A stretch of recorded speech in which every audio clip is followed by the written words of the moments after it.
It's me, Teacher Miss, and welcome to my channel. Okay, so ako po ay isang certified public accountant and I make accounting-related contents. But right now po, ang gagawin po natin is financial ratios for business plan purposes. So, para lang po ito sa mga nagsusulat ng business plan, and I have a playlist po related to business plan contents also, which you can also use for feasibility studies po. I also sit as a member of the panel for business plan presentations, and I also create financial plan section ng business plan kasi allowed naman pong gumawa nun ang mga CPAs. So I prepared more than hundreds of it. So I guess I know what I'm doing. So if you want to contact me, the links are in the description box. So if you have questions, feel free to reach me through our Facebook page. And please like also my YouTube page, and you can request for any contents na kailangan nyo po. So right now, this is financial ratio. So usually po, kasama po ito doon sa requirements in preparing business plan and feasibility studies. Alright, so ito po ay end portion na po ha. So, I assume na nagawa na po yung full set of financial statements. And when we say full set, meron pong financial statement of financial performance, financial position, cash flows, and changes in equity. Of course, no, notes that would include computation, supporting computation. So, ito po, kasi may iba nalilito talaga sila. So, ito po usually yung naka-include sa, if I create financial plan, ito po usually yung mga financial ratios na kasama. Okay, so this one is the template for financial ratios. So, we have here profitability ratio, liquidity ratio, solvency ratio, the break-even point, and of course, the payback period. So, the template po of this one is available sa description box. You need to download it po before you edit. Kasi minsan ginagawa kasi ng mga nagda-download ng aking mga templates is ine-edit nila. You don't have edit access, you have to download it first. So, para mas madali po, kasi ang alam ko, ang assumption ko, nagawa na po yung financial statement, yung complete set. That would include statement of financial performance, position, cash flows, changes in equity, and your notes, right? So, isisingit nyo na lang itong template na to. You can just copy the entire worksheet. Click po kayo dito sa corner. So, I hope you can see my cursor. Ito po. Corner, i-click nyo po ito. Tapos, ha-highlight po yung buong cells and cells. Yan, copy nyo siya. Punta kayo dito doon sa Excel file nyo po. Then, add sheet kayo. Ito pong plus sign. And then, click nyo po ulit ito dito sa corner. And then, Control-V, paste nyo po. So, in that case, ika-copy niya po yung buong formula. Alright? So, tanggalin lang po natin yung grid lines para hindi po tayo malito.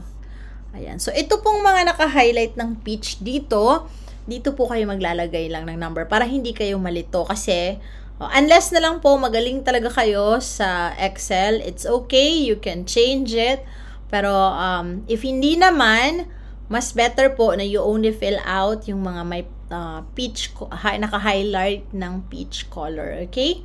Alright. Sige po. So, let's start with profitability ratio.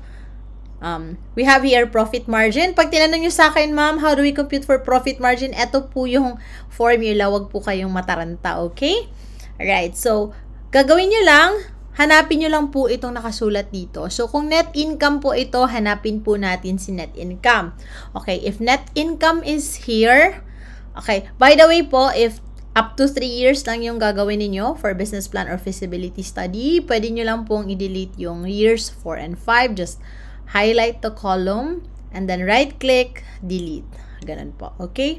Anyway, so let's assume you're using 5. Click nyo lang po yung cell kung nasaan yung year 1 and net income. And then we have here equals. And then punta po kayo doon sa profit and loss ratio ninyo. Ayan. So, ito po ang sales, yung first line item. And then, the net income after tax po ang pinakababa. So, we're looking for net income. So, it should be this one. And then, click enter. Yan. So, avoid nyo pong mag-type ng numbers kasi minsan po may corrections po kayong gagawin doon. Kunyari, may pinakorrect po si teacher after ng defense. After ng defense nyo, magbibigay ng correction si teacher.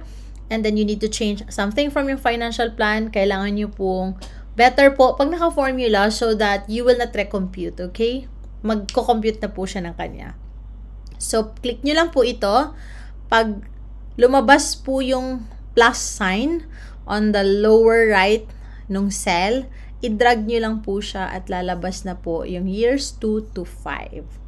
Okay, di ba? Madali lang siya. And then, let's look for sales, equal. And then, punta tayo ulit dito. Tingnan natin si sales. Now, kung si sales po, may mga, meron po kasi common na ngayon yan for business plan, no? Meron silang sales, meron din silang service. So, if you have both, i-add nyo po sila, okay? Don't forget. Dapat naka-add sila. Okay? And then, click nyo po yung enter. And then, again, plus sign, drag to the right. So, automatically, magko-compute po yung ating profit margin. So, based on this example, 14% po ang kanyang profit margin. Okay? So, if you will ask me, ano po ba yung acceptable na profit margin? Depende po yan sa industry ng inyong business. So, do not, wag po kayong mataranta, okay? Kung kunyari, 3% lang siya, yan.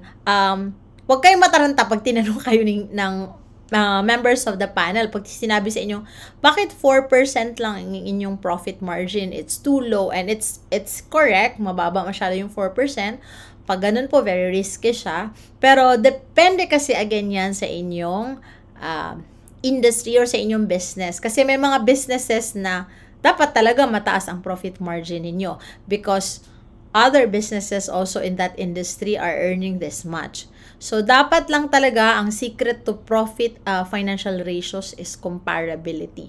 So, saan mo ba siya i-compare? So, pwede namang i-compare nyo sa sarili nyo. So, kunyari ito, this is 14% in first 3 years. And then, nung year 4 and 5, tumaas na siya. So, that's good, right? Okay. So, ayan po. So, ito yung sinasabi ko na dun lang kayo maglagay ng figures dun sa naka-peach.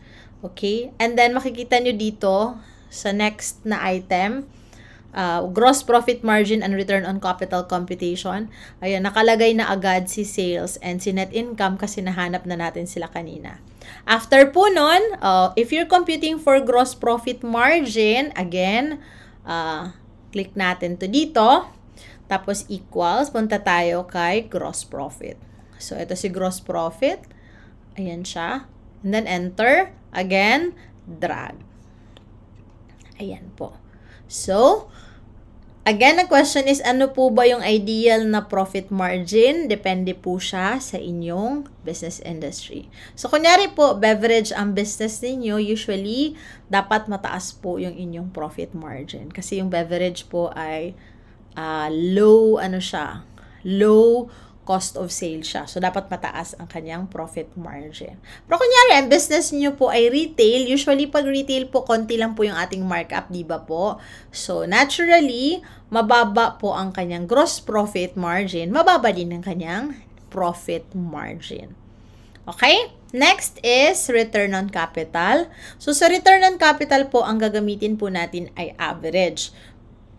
Sorry, pag sinabi mo pong average, ito po yung average ng 2 taon. So, you add the previous years and the current year divided by 2. That is your average. So, sa year 1, gamitin na lang natin yung current year. So, yung capital po is found in your changes in equity. So, ito po yung ending balance ng capital nyo. Ayan. So, possible po sa ginawa nyong financial statement, iba yung hitsura niya. Pero I'm sure alam nyo naman kung saan dun yung ending capital. So, click nyo lang to and then enter. Okay? So, yan. Ito yung inyong return on capital, 99%. That is very high. Okay? Meaning, nabawi nyo na siya in less than 1 year. Okay, dito tayo sa year 2. So, year 2, meron ka na nung previous year and current year. So, pwede din kayong mag-type ng average. Type nyo po yung formula na average. Ayan. Close parenthesis. Then, punta kayo sa cash, changes in equity. And then, ito yung i-average nyo. I-click nyo po yung year 1 and then comma. And then, year 2. And then, close parenthesis. Enter. Yan. Same for year 3. Equal kayo. Type nyo po yung average. Close parenthesis. Punta kayo ulit sa and then year 3. Average ng year 3 at ng year 2. Close parenthesis. Enter. And then this is year 4. Again, type ka po average.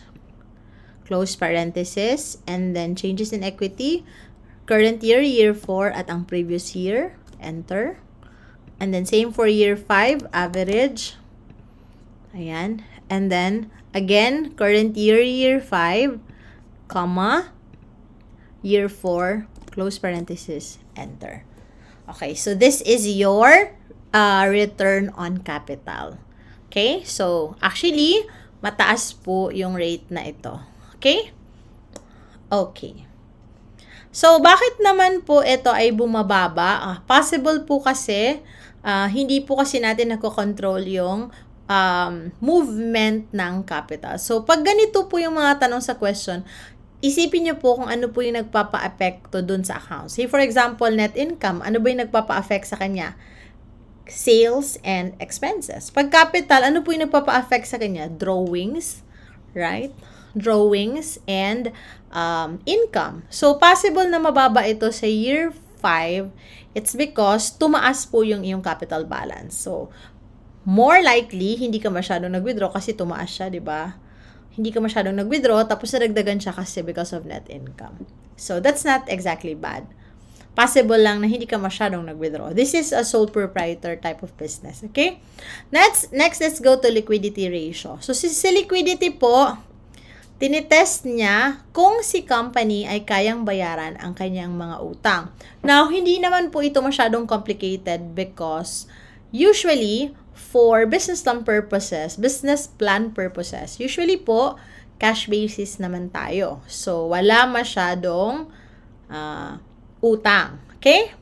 Although in the real world, hindi naman. Although, minsan strict din kasi si advisor tsaka si panel nyo. Sabihin niya talaga, hindi talaga ikaw mangungutang. Ayan. So, pag ganun po, just, madali lang naman to. Kunin mo lang yung current asset. So, equal ka. Si current asset ay makikita sa statement of financial position. Punta po kayo or balance sheet. Ito po yung current asset. Ayan. So, click nyo lang po itong current asset ng year 1. Huwag po kayo magkakamali, and then enter. So, since hindi naman sila magkakatabi, select mo ulit for year 2. Okay, this one is the current asset. And then year 3. Okay, ito ang year 3. Equals ulit year 4. Ayan. And then this is year 5. So, ito yung iyong current asset. Ayan. Next is current liability. So, andun lang din ito sa balance sheet. Current liability is this one. Ayan siya. Okay. Current liability is again, year 2. Ito po yung year 2. And then year 3. Sorry. Year 3, current liabilities. Ito po yun. Year 4, current liabilities.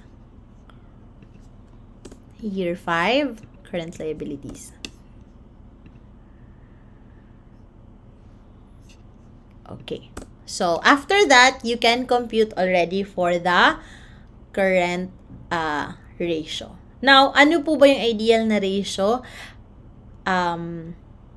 Wait lang. Mali ata napindot ko dito. Balance sheet. Ito po yung current liabilities. Okay? So, malalaman nyo yun pag nagkamali ako. Sorry. So, current ratio po, ang ideal na ratio is more than 1. So, number 14 na ito. Ang reason po niyan kasi wala po kayong masyadong current liabilities. Okay? Pero if mayroon kayong current liabilities declare sa inyong business plan, make sure po na it's not less than 1. Okay? Kasi actually po, Kung sa financing, masyadong mataas yung 14. Anything above 2 is already mataas. Pero this is for business plan purposes, so there's nothing to worry as long as you're not below 1. Okay? So, si acid test ratio or quick asset ratio, ang tawag natin dito minsan, or quick ratio or acid test ratio. Same po sila ni current ratio except na ang numerator niya ay quick assets. So, ano po ba yung mga quick assets? Ito yung mga asset na malapit na maging liquid. Ayan. So, we have cash, AR, and marketable securities. Pero para mapadali ang buhay nyo, pwede naman po siyang buong current asset minus inventories. So, tingnan natin kung may inventory dito. Ayan, meron po siyang inventory. Okay, so, pwede natin gawin is total current asset, bawas natin si inventory. So, you go to, ayan, balik tayo dito. Equals muna. And then, balance sheet, total current asset, minus, okay, negative sign po inventories. Okay. Balik po tayo for year 2, current asset, minus inventories. Again, current asset, minus inventories. Again, current asset, minus inventories, current asset, minus inventories. Ayan. So, makikita nyo, si acid test is slightly lower than your liquidity ratio. Again, as long as it's not less than 1. Okay? Ibig sabihin nun, hindi pa po kayo mababankrupt, kaya nyo pa pong bayaran. Kaya pong bayaran ni current asset ang lahat ng inyong currently maturing liabilities. Okay? Sige. Dito po tayo sa solvency ratio. Okay, so ito yung nagsasabi ng strength ng inyong business. Okay? Alright, so dito tayo. So, yung total debt, nakalabas na siya based dito sa total liabilities. Kasi dito sa formula ko, nakalagay, ang total current liabilities niya naman ay same sa current liabilities. Wala na ako kasing long-term liabilities. Pero kung meron po kayong long-term at short-term liabilities, dapat yung total po nun. Okay? So, you need to add. So, in this case, dito sa aking example, same lang sila. Okay? Alright. Okay. So, especially po kung meron kayong loan that is under total liabilities. Okay?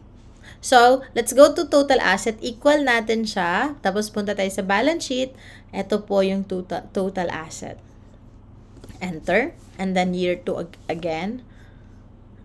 Balance sheet. Year 2, total asset. And then, year 3, total asset. Year 4, total asset. Okay. Year 5, total asset.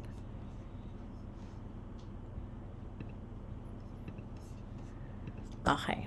So, for debt ratio, medyo maraming technical na nito na explanation po dito sa debt ratio. Pero ang kailangan nyo lang pong tandaan, it should not be more than 1. Kasi po pag more than 1 po si debt ratio over your total asset, ibig sabihin puro na po kayo utang. Okay? So, ang ideal talaga is, not more than 1. Not more than 0.5. Para at least pantay sila si ratio at saka si equity. Pero again, marami pong marami pong technical na explanation dito if your company is into debt rather than capital. Kasi there are two ways to raise asset. No? Hindi ko na siya i-further. Just make sure you are not more than 1. Okay? Kasi pag nag more than 1 po kayo, negative na po yun. Okay? Alright. Okay, so, ito naman, debt to equity. So, ano daw ba yung percentage ni debt over equity? So, ang acceptable po dito, again, mas maganda po kung same po sila. So, 1 is good, right? Ang ratio ni debt to equity is 1. That is also good. Okay? Okay. For, minsan kasi ititrick kayo ng panel na your debt to equity ratio is more than 1. So, how can you manage this? That's not necessarily negative, no? Ibig sabihin lang nun, mas madami kayong debt over your equity. Pero, you can just counter that by saying na, kaya nyo namang bayaran yung inyong mga liabilities. Okay? It's not necessarily negative. Okay? Although, kasi iba-iba naman yun. No? Kunyari, yung mga banking institutions, yan, mataas masyado yung kanilang debt to equity kasi ang mga deposit natin sa bank, these are liabilities of banks. So, mataas ang kanilang debt to equity. So, just make sure as long as you are liquid here, you should be okay. Okay? Next is break-even point. So, ito, pinaka-importante po. Ito na alam nyo siya. Pero madali lang naman po. Okay. Iba po talaga yung, kasi, ang break-even point is a management accounting ratio siya, no? Etong mga nasa taas, these are financial accounting ratios. So, kung i-discuss ko sa inyo yung details na medyo complicated siya.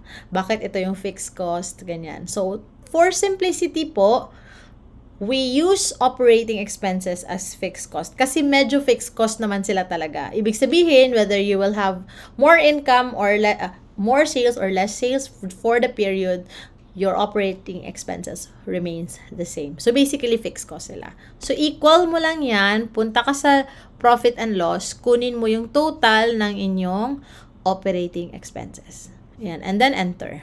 So, since katabi lang naman sila, pwede nyo lang po itong i-drag.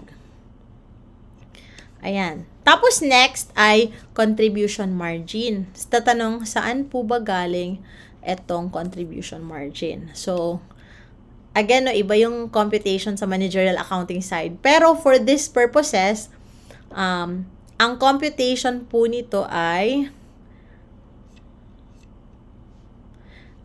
this is your profit margin. Okay? Contribution margin becomes equal to profit margin. So, ito po yun. Galing po siya dito sa gross profit margin. Ito po yan. Okay? So, then this will give you your break-even point. So, ano ibig sabihin ng break-even point? Ito po yung point in sales. Kasi dalawa po yan. We have break-even point in units and break-even point in peso. In this case, you cannot use break-even point in units because iba-iba po ang iyong product. No, pag tinanapan kayo ng panel, bakit wala siyang break-even point in units? That's not possible because you are using mixed products. Ibig sabihin po nun, more than one ang product nyo. Okay? So, yung sales mix niya ay magkaiba. Okay? So, anyway, eto po is break-even point in sales or in peso. Ibig sabihin, at 1,498,000, your net income is 0.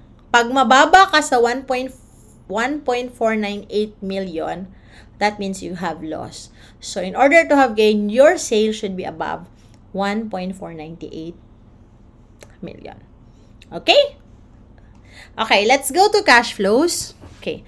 Cash flows from operation, una nyo pong ilalagay dito ay yung inyong initial investment. Saan po ba ito makikita? Ito po ay nasa inyong startup cost and capitalization, which is this one. Total startup cost and capitalization. Enter nyo lang, that's 210. Tapos, kunin nyo lang po yung cash flow from operation ng year 1. Remember po, cash flow from operation. Hindi po total cash flow. Sa operation lang po. So, equal nyo yan, punta po kayo ng statement of cash flows. So, click nyo lang ito. Ito po yung year 1, no? Net cash flow from operating activities. Hindi kasama yung investing, hindi kasama yung financing. Operating activities lang po. And then, enter nyo siya. Yan, that's your cash flow from operation. And then, equals for year 2. Again, cash flows, year 2. And then, this is your year 3. And then, this is your year 4. This is your year 5. Ito po yung year 5. Okay?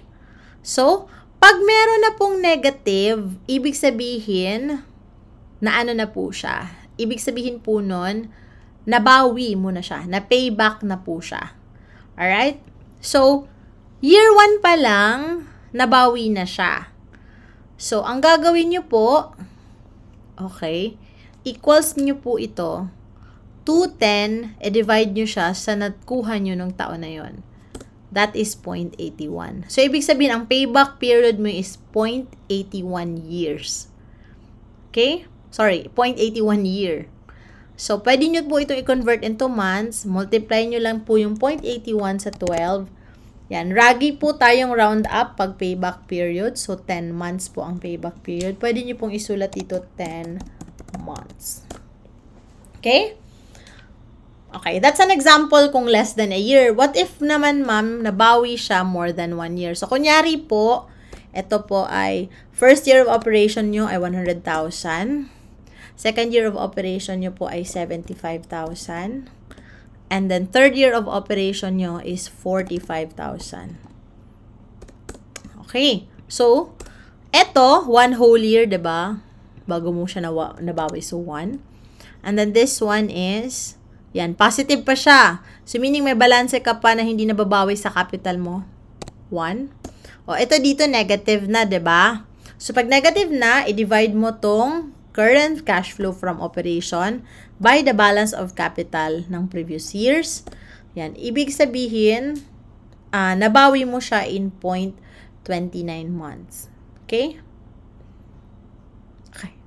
Ay, sorry, baliktad po. Previous year divided by current year's cash flow from operation, 0.78. So, ang payback period mo in this case is 2.78 years. Okay?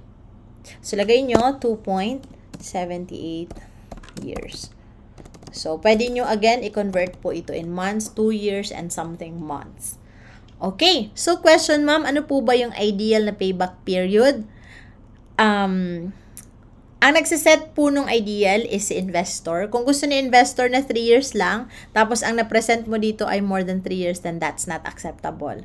Okay? Pero pag sinabi ni investor 4 years at ang payback mo ay 2.78 years, then that is acceptable. So, depende po siya sa usapan. Okay? Okay. Sige. Ma'am, paano naman po pag umabot na ng 5 years hindi pa nabawi? This is very common po doon sa mga business plan na capital intensive. Example po, yung mga mataas ang capitalization like mga apartment, building rentals, ganyan. So, let's try ha. Kunyari po, 3 million ang capitalization. Ayan. Tapos, ang first year income nyo ay 500,000.